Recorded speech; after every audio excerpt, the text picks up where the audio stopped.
I'm joining us live in the studio to speak on the continuous efforts by the Nigerian Army in tackling insecurity in the country is the Kaduna-based security expert, Dr. Awwal Abdullahi. Thank you so much for joining us on the program. So what will be your assessment of series of efforts by the military in addressing security challenges in the country? Well, so far so good. You see, the military is doing its best, and like you know, the military has been saturated because of so many security challenges bedeviling the country, like you rightly presented, from the northwest to the northeast, from the northeast to the north central, southwest to southeast itself. So it's almost everywhere, and the militaries are spread across the federation, and don't forget other regional and international engagement. So the reality is the military has been stretched. So considering the challenges on ground and the number of personnel and weaponry available, you could say that fair enough, the military is doing its best within the available manpower as well as equipment and resources. So the Nigerian Army, the Nigerian military announces plans to embark on massive recruitment to improve the numerical strength of the armed forces as an attempt to strengthen the armed forces. What is your take on this plan? Well, the reality is that the number of personnel within the armed forces is far below the required number. As I speak to you, the total strength of the Nigerian Armed Forces, Air Force, Navy and Army is not up to 500,000, that is 500,000. And where you have 210 million people and you are having less than 2 million military men, I think it is far below the required number. So issue of the recruitment is one basic fundamental thing. In fact, it's not an issue of recruiting just 2,000, 3,000.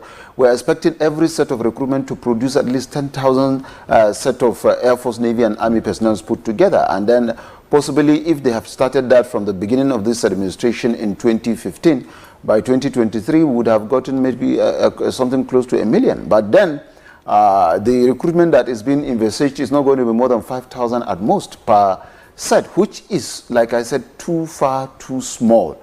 The required number of military personnel that are needed within this country, even within to checkmate the security challenges of the country, not to talk of external aggression if there is any.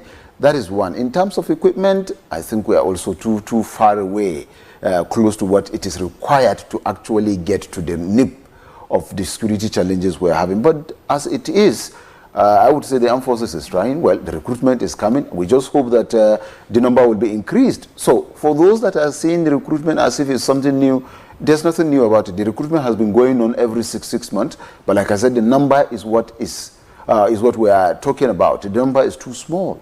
Under normal circumstances, I've mentioned to you the required number of the armed forces Nigeria will be needing at least, if not for anything, considering the size of the country and the number of the people in the federation. The opinion that it's not more armed personnel that we need, but we need more armed schools and training fields. Do you think the country is lacking in that capacity? Yes, I think it is. I think it is highly, the country is highly in need of equipment, fighting equipment. The armed forces, our armed forces are highly in need of sophisticated and modern fighting equipment and also intelligence circuits, a lot of things that will be used to gather intelligence, because it is not just enough to have the manpower, to also have the equipment. If you don't have the intelligence, it will also be a waste. So it's a tripartite kind of arrangement that needed to be put together to succeed in fighting insurgency. The required equipment, like I said, weaponry, the Nigerian Armed Forces are actually short in terms of that. You needed more of it. You needed the modern type. You needed sophisticated ones. You needed, a training, to train and retraining of the personnel to be able to handle distance, and also you needed to give them the modern warfare techniques, not just the warfare itself, but they also needed the techniques to be able to handle the weapons and also to man them, as well as new techniques of handling guerrilla warfare, because what is happening in Nigeria today is a guerrilla warfare, and in a guerrilla warfare situation you don't have a stable tactics or a stable method of facing it. You have to be adopting new on a daily basis. You have to think ahead of the guerrilla warfare fighters, you have to think ahead of the bandit, you have to think ahead of the insurgency, you have to think ahead of everybody in terms of security for you to be able to achieve result and also to get to the nip of it. That is number one. Number two, still going back a little bit to the issue of recruitment, I would say that yes, we needed more of the personnel to be part of the system to recruit more personnel, but also you have some personnel that are within the service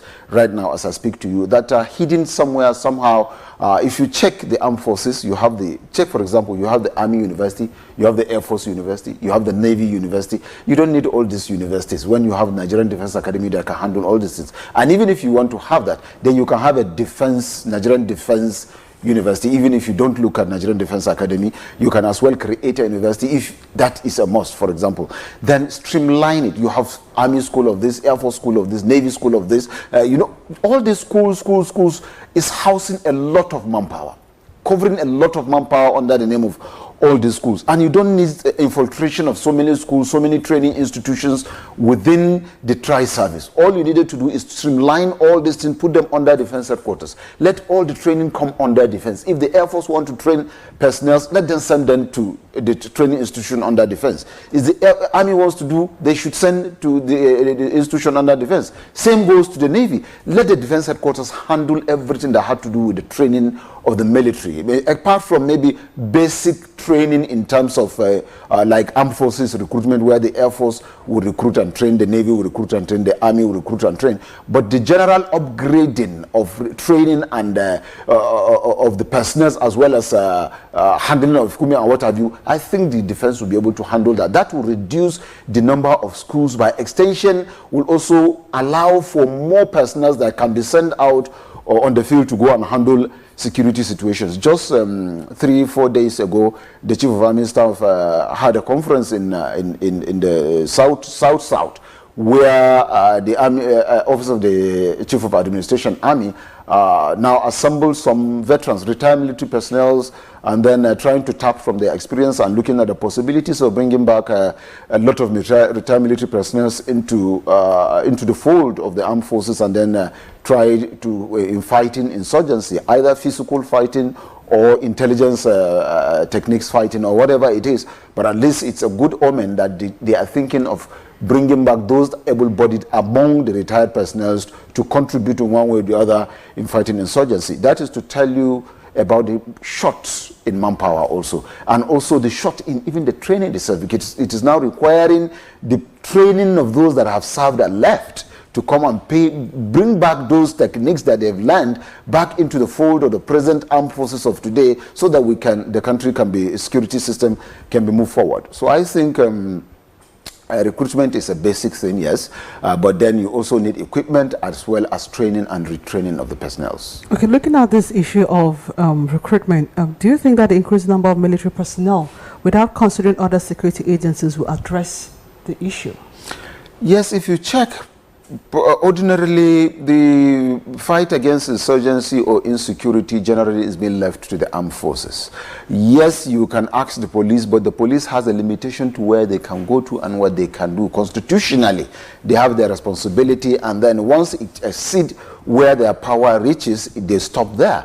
And if you look at the DSS, for example, it's also another security agency. Those ones are not really fighting force. Those ones are intelligence gathering force, more like, and then with little of VIP protection. And same if you look at the Immigration Service or the Nigerian Customs, they are also not fighting force.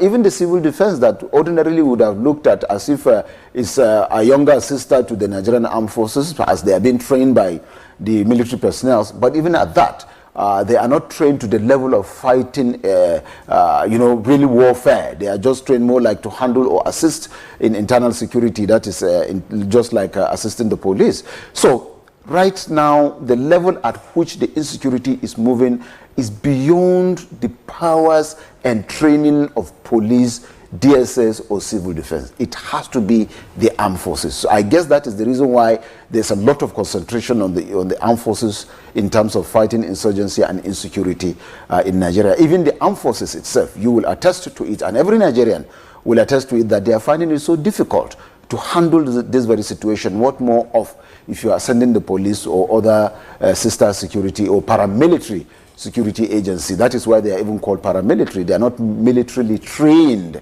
to handle situations. So it has to be the military for now. I guess maybe until much later, if the government considers the creation of National Guard, which is also more like another younger sister to the armed forces. IBB, General Ibrahim Badamasi Babangida, attempted doing that during his administration, but it never saw the light of the day. It died on arrival. But I think it is time for the government to revisit the issue of National Guard. You can, if you like, if the government is complaining, either recruit few more and then set up the National Guard, or convert the able bodies among the Nigerian Security and Civil Defense Corps to form the National Guard and then give them the required training and equipment. I think they will do the job. But otherwise, for now, it's only the armed forces that will be able to handle the security challenges of Nigeria. All right, so now with this recent move, what should Nigerians expect? Well, Nigerians shouldn't be expecting too much, because the reality is the situation is so bad to the level that just recruitment of new personnel will not just handle the situation. Recruitment, yes, but like I said, equipment and retraining. These are things that will be done. The former Chief of Army Staff, or the immediate past Chief of Army Staff, General Burutai, said that it will take 20 years or 25 years more to finish up with the insurgency fight. God forbid that situation. But that, by extension, professionally, he is saying that it is not something that you will expect that you are going to finish today or tomorrow. It's something that will still take some time to handle. So recruitment, yes, it can assist if you recruit more able bodies, and then in a very good number, then provide them with the necessary equipment and also proper training and retraining of those that are on ground and the ones that you're going to bring in, and with proper and coordinated intelligence gathering mechanism. I guess it can go a long way in assisting the security challenges we are having presently, possibly hitting it back by 60%. And if you had 60% low count on the number, I think it's even in university, it's a credit situation. All right, thank you so much, Dr. Awwal Abdullahi Aliyu, for sharing your thoughts. My pleasure, you're welcome. On the program. You're welcome. The program continues.